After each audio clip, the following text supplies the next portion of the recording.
Pinasinungalingan ni Senate President Alan Peter Cayetano ang alegasyon ng minorya na may kinalaman sa impeachment trial ni Vice President Sara Duterte ang pagsusulong ng majority bloc na amyendahan ang rules ng Senado hinggil sa remote participation.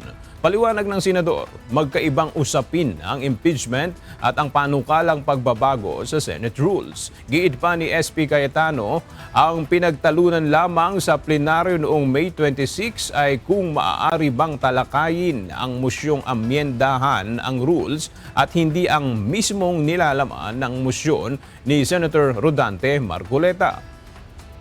Wala pong katotohanan na yung amendment ng rule na to ay nakaugnay sa amendment sa rule sa impeachment. Bakit po? Unang-una, inadapt na po namin yung rule sa impeachment.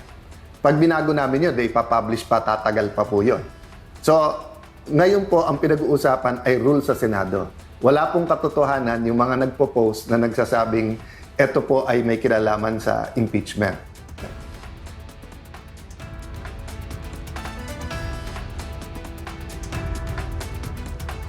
Binigyang diin din niya na wala silang nilabag na panuntunan ng Senado kontra sa mga pahayag ng mga miyembro ng minorya.